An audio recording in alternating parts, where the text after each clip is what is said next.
राजधानी दिल्ली की बात बता दें, रोहिणी के एक स्कूल में 8वीं के एक छात्र की मौत पर कई सवाल खड़े हो गए हैं। स्कूल जहां छात्र की बीमारी का हवाला दे रहा है, वहीं मृतक के शरीर पर चोट के निशान के चलते ये मौत पुलिस के लिए एक पहेली बन गई है। संजय रोहिणी में अपने मामा के साथ रहता था, जिन्हें स्कूल की ओर से सूचना दी गई कि संजय को दौरा पड़ा है, लेकिन मृत छात्र के परिजनों को ये बात गले नहीं उतर रही थी। उनका कहना है कि उस बच्चे को कभी कोई बीमारी नहीं रही, वो किसी झगड़े या पिटाई की आशंका जता रहे हैं क्योंकि संजय के शरीर पर चोट के निशान है। लेकिन स्कूल की तरफ से जो संजय के मामा को फोन आया वो ये कि संजय को दौरा पड़ा है और बीमारी की वजह से इसकी मौत हो गई है। लेकिन परिजन अभी भी संजय को किसी भी बीमारी से इनकार कर रहे हैं। वो कह रहे हैं कि मेडिकल हिस्ट्री में कोई भी बीमारी संजय के सामने नहीं आई है। ऐसे में सवाल यही है कि आखिर 8वीं क्लास के इस छात्र संजय की जान कैसे गई? क्या स्कूल में इसके साथ मारपीट की गई?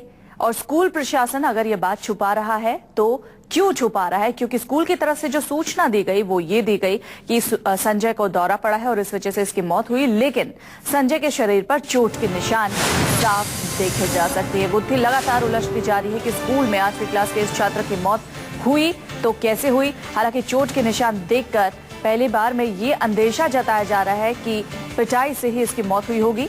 तो ऐसे में स्कूल प्रशासन अगर ये बात छुपा रहा है तो क्यों?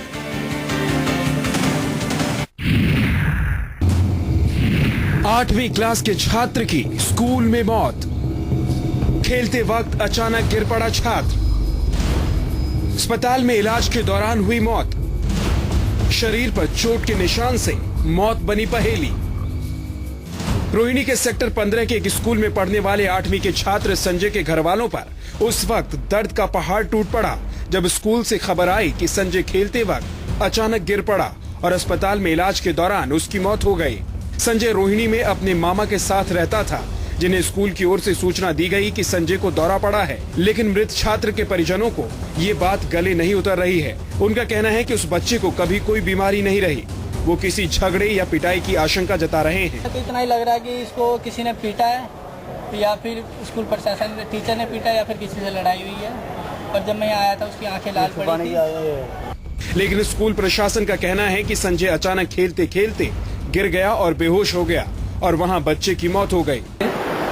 और मैडम जो वहाँ पर रामदेव टीका थे वो लेके आए और बच्चा फेंट था।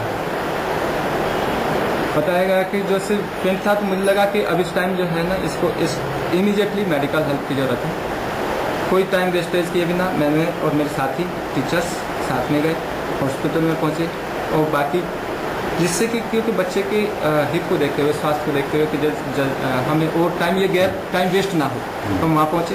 डॉक्टर्स ने अपना जो भी प्रयास किया, बाकी जो है ना रिजल्ट हुआ। मामला स्कूल से जुड़ा था, लिहाजा स्थानीय विधायक भी मौके पर पहुंच गए। विधायक के अनुसार संजय के सिर पर चोट के निशान थे। हालांकि किसी निष्कर्ष पर पहुंचने से पहले उन्होंने पोस्टमार्टम रिपोर्ट का इंतजार करने की बात कही। मेरे विधानसभा क्षेत्र में एक 13 साल के बच्चे की जो डेथ हुई है और स्कूल के अंदर किसी प्रकार का कोई प्रबंध नहीं था, कम से कम फर्स्ट एड का इंतजाम होना चाहिए था। यदि वहाँ फर्स्ट एड होती तो शायद बच्चा बच सकता था।